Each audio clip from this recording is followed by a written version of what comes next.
मनुष्य जितना कमजोर और असमर्थ होता है, ईश्वर उतना ही शक्तिशाली और सामर्थ्यवान होता है।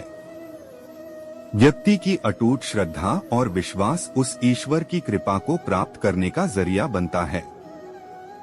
आइए ईश्वर से जुड़े अनमोल वचन जानते हैं। प्रत्येक धर्म में परमपिता परमात्मा को किसी न किसी रूप में माना और पूजा जाता है। फिर चाहे हम उसे ईश्वर कहें या फिर अल्लाह, उस पर किया गया या अटूट विश्वास हमें जीवन जीने की शक्ति और सही दिशा प्रदान करता है। अक्सर ईश्वर को लेकर सवाल होता है कि आखिर ईश्वर कहाँ निवास करते हैं? आखिर वे दिखाई क्यों नहीं देते हैं? संतों और महापुरुषों ने उस ईश्वर का वास सत्य और प्रत्येक व्यक्ति के हृदय में बताया है। मान्यता है कि जहाँ सच्चाई, सच्ची आस्था है, वहाँ पर ईश्वरीय कृपा बरसती है। ऐसे में इस बात को अच्छी तरह समझना होगा कि ईश्वर को पाने के लिए हमें अपने अंतःकरण को पवित्र बनाना होगा। आइए ईश्वर और उसकी शक्ति पर आधारित प्रेरक वाक्य सुनते हैं। ईश्वर सत्य है और वो लोगों के दिलों में विराजमान रहते हैं। ईश्वर के प्रति सच्ची श्रद्धा एवं विश्वास बने रहने पर उनकी अवश्य कृपा बरसती है। ईश्वर को पाने के लिए सिर्फ सिर का झुकना काफी नहीं होता है। उसकी कृपा तो तब बरसती है जब आप सिर के साथ अपने मन को भी झुकाते हैं। ईश्वर पर आप तभी विश्वास कर सकते हैं जब आपको खुद पर विश्वास हो, क्योंकि ईश्वर कहीं बाहर नहीं बल्कि आपके भीतर हृदय में निवास करता है।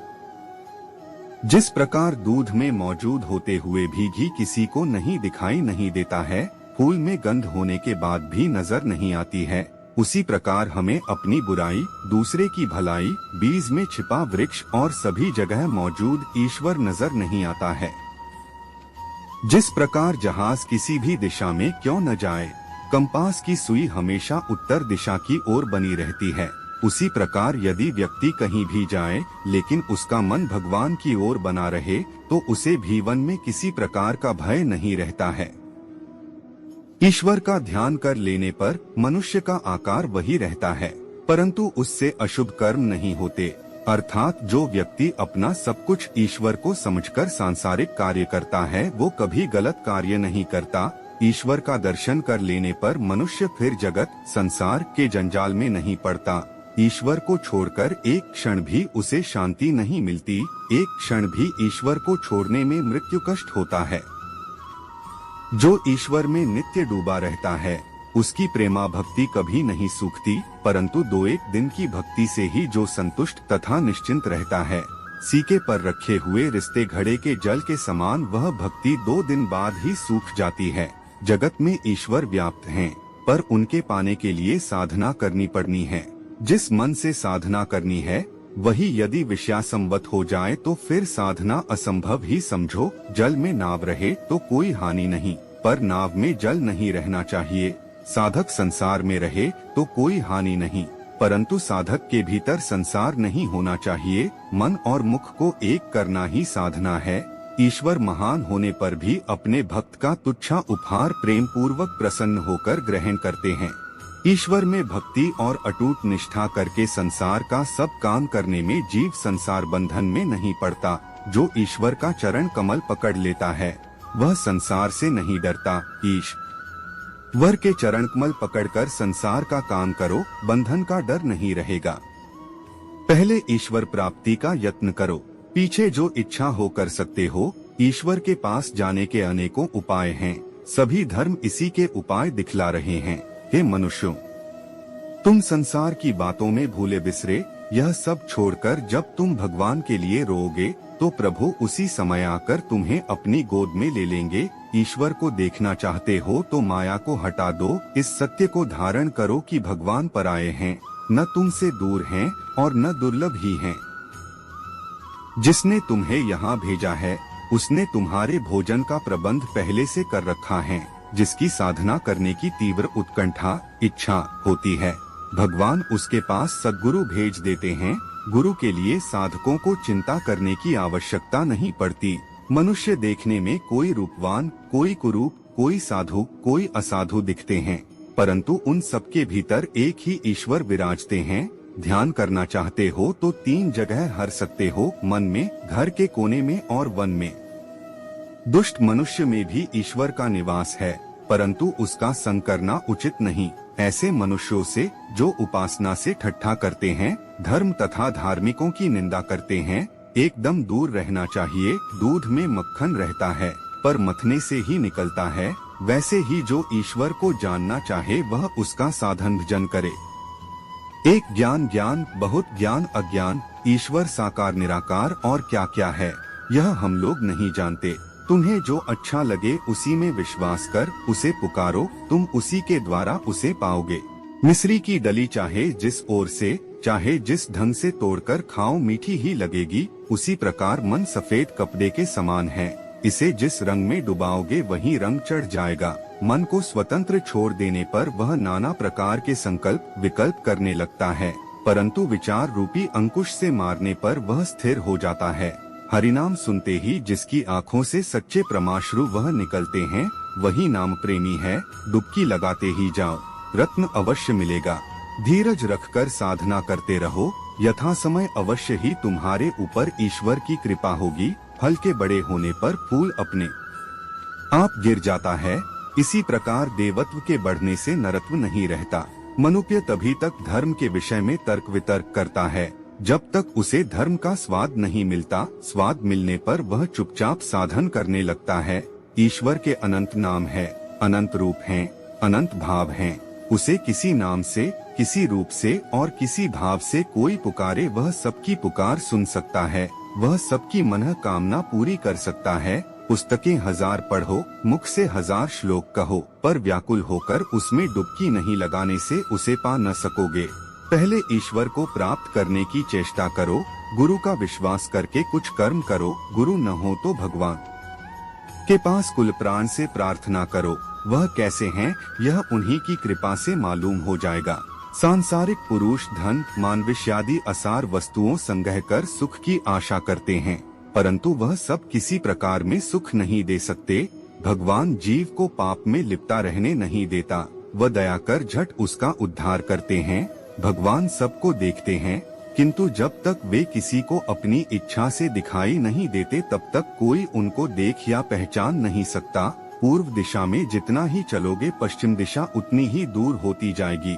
इसी प्रकार धर्म पथ पर जितना ही अग्रसर होगे, संसार उतनी ही दूर पीछे छूटता जाएगा। कलयुग में प्रेम पूर्ण ईश्वर भक्ति ही सर्वश्रेष्ठ तथा साथ वस्तु है। प्रेम से हरिनाम गाओ, प्रेम से कीर्तन रंग में मस्त होकर नाचो, इससे तरोगे, संसार से तर जाओगे। गुरु ही माता, गुरु ही पिता और गुरु ही हमारे कुलदेव है। परमात्मा एक है, उसको अनेक लोग अनेक भावों से भजते हैं। जिस हृदय में ईश्वर का प्रेम प्रवेश कर गया, उस हृदय से काम, क्रोध, अहंकार आदि सब भाग जाते हैं, वे फिर नहीं ठहर सकते। सब धर्मों का आदर करो, पर अपने मन को अपनी ही धर्मनिष्ठा से तृप्त करो। साधन भजन के द्वारा मनुष्य ईश्वर को पाकर फिर अपने धाम को लौट जाता है। ईश्वर हम लोगों के अपने मन में है, वह हम लोगों की अपनी माता है। उनके पास हम लोगों का जोर करना, मचलना चल सकता है। संसार में रहकर जो साधना कर सकते हैं, यथार्थ में वे ही वीर पुरुष हैं। संसार में रहकर सब काम करो, पर ख्याल रखो कहीं ईश्वर के लक्ष्य से मन हट न जाए। उल्टा स्त्रियां माता पिता तथा परिवार वालों के साथ रहकर संसार के सभी कार्य करती हैं, परंतु उनका मन सदा अपने यार में लगा रहता है। हे संसारी जीव, तुम भी मन को ईश्वर में लगाकर माता पिता तथा परिवार का काम करते रहो। ईश्वर के दर्शन की इच्छा रखने वालों को नाम में विश्वास तथा सत्यासत्य का विचार करते रहना चाहिए। सच्चा शिष्य गुरु के किसी बाहरी काम पर लक्ष्य नहीं करता, वह तो केवल गुरु की आज्ञा को ही सिर नवाकर पालन करता है। पतंगा एक बार रोशनी देखने पर फिर अंधकार में नहीं जाता। चींटियां गुड़ में प्राण दे देती हैं, पर वहां से लौटती नहीं। इसी प्रकार भक्त जब एक बार प्रभु दर्शन का रसास्वादन कर लेते हैं तो उसके लिए प्राण दे देते हैं, पर लौटते नहीं। गुरु लाखों मिलते हैं, पर चेला एक भी नहीं मिलता। उपदेश करने वाले अनेकों मिलते हैं, पर उपदेश पालन करने वाले विरले ही हैं। ईश्वर का प्रकाश सबके हृदय में समान होने पर भी वह साधुओं के हृदय में अधिक प्रकाशित होता है। समाधि अवस्था में मन को उतना ही आनंद मिलता है जितना जीती मछली को तालाब में छोड़ देने से। ज्ञान पुरुष है, भक्ति स्त्री है। पुरुष माया नारी से तभी छूट सकता है जब वह परम वैरागी हो, किंतु भक्ति से तो माया सहज ही छूटी हुई है। काजल की कोठरी में कितना भी बचकर रहो, कुछ न कुछ कसौंस लगेगी ही। इसी प्रकार युवक युवती परस्पर बहुत सावधानी के साथ रहें तो भी कुछ न कुछ काम जागेगा ही। जिस प्रकार दर्पण स्वच्छ होने पर उसमें मुंह दिखलाई देने लगता है, उसी प्रकार हृदय के स्वच्छ होते ही उसमें भगवान का रूप दिखाई देने लगता है। ईश्वर को अपना समझकर किसी एक भाव से उसकी सेवा पूजा करने का नाम भक्ति योग है। कलयुग में और योगों की अपेक्षा भक्ति योग से सहज ही ईश्वर की प्राप्ति होती है। मेरे पास मेरे बस मेरे किए गुनाह हैं, बाकी सब कुछ तेरा है प्रभु। ईश्वर भक्ति से मन के विकार समाप्त हो जाते हैं और हम भगवान की समीप पहुंच जाते हैं। ईश्वर भी हमें उतनी ही उत्सुकता से ढूंढते हैं जितना कि हम ईश्वर को ढूंढते हैं। एक पवित्र हृदय भक्ति का मंदिर होता है। वहाँ साधक त्याग की पवित्र अग्नि प्रज्वलित करता है जो अदृश्य होती है किंतु फिर भी अनुभव योग्य होती है। स्वर्ग और नर्क सिर्फ हमारे दिमाग में है। मनुष्य अपने कर्मों का फल इसी पृथ्वी पर पाता है। भगवान का घर आत्मा के लिए एक जिम के समान है। ज्ञान, उपासना और कर्म ये ईश्वर प्राप्ति के तीन विभिन्न मार्ग नहीं हैं। ये तीनों मिलकर एक मार्ग हैं। मेरे पास मेरे बस मेरे किए गुनाह हैं, बाकी सब कुछ तेरा है प्रभु। हे अर्जुन, ईश्वर सबके हृदय में निवास करता है। वह माया से सब जीवों को वैसे ही नचाता है जैसे सूत्रधार कठपुतलियों को मंच पर घुमाता है। अहंकार मिटा दे, भगवान मिल जाएंगे। प्रार्थनाएं उनकी ईश्वर तक जल्दी पहुंचती है जिनके हृदय पवित्र और सच्चे होते हैं। भक्ति का अंतिम लक्ष्य भगवान को प्राप्त करना है। विपत्ति में इंसान को उसके ये 7 गुण बचाते हैं: ज्ञान, विनम्रता, विवेक, साहस, अच्छे कर्म, सत्य बोलने की आदत और ईश्वर में विश्वास। स्वयं के सत्य की अथक खोज ही भक्ति है। ईश्वर के 2 निवास स्थान हैं, एक बैकुंठ में और दूसरा नम्र और कृतज्ञ हृदय में। ऐसा रूहानी इष्ट करो उस खुदा के साथ। दुख चाहे लाखों आए लेकिन महसूस न हो, ईश्वर ही सर्वज्ञान संपन्न है, महान प्रेमी और संकल्प स्वरूप है। यदि ईश्वर न भी होता तो उसका आविष्कार करना हमारे लिए आवश्यक हो जाता। न वो झुकने देता है और न जिंदगी की रफ्तार को रुकने देता है। ईश्वर पर आप तभी विश्वास कर सकते हैं जब आपको खुद पर विश्वास हो, क्योंकि ईश्वर बाहर नहीं हमारे अंदर ही है। ईश्वर को ढूंढने का रहस्य यह है कि वही हैं जो आपके ढूंढते हैं। आपकी सारी परेशानियां उस दिन खत्म हो जाएंगी जिस दिन आपको यह विश्वास हो जाएगा कि हर काम ईश्वर की मर्जी से होता है। जब भक्ति पैदा होती है तो जीवन और गहरा हो जाता है। ईश्वर ही हमार आश्रय प्राता है और शक्तिदाता। वही आपातकाल की सबसे बड़ी सहायता है। लोग रंग बदलते हैं और ऊपर वाला वक्त बदलता है। फिजूल है फिक्र करना हमारे दिल का, उसके हुक्म बिना तो पत्ता भी नहीं हिलता। यही वास्तविक ब्रह्मा है, चरम सत्य है। ईश्वर को आँखों से कोई देख नहीं सकता, किंतु हम में से हर एक मन को पवित्र करके विमल बुद्धि से ईश्वर को देख सकता है। समस्त विश्व ईश्वर पूर्ण है। ईश्वर उन्हीं की सहायता करता है जो स्वयं अपनी सहायता करते हैं। जीवन में सफल होना है तो आपको युक्ति, शक्ति, भक्ति और मुक्ति की आवश्यकता है। भगवान से कुछ मांगने पर न मिले तो उनसे नाराज मत होना, क्योंकि भगवान वह नहीं देते जो आपको अच्छा लगता हो, बल्कि वह देते हैं जो आपके लिए अच्छा होता है। अमृत के समय उठना चाहिए।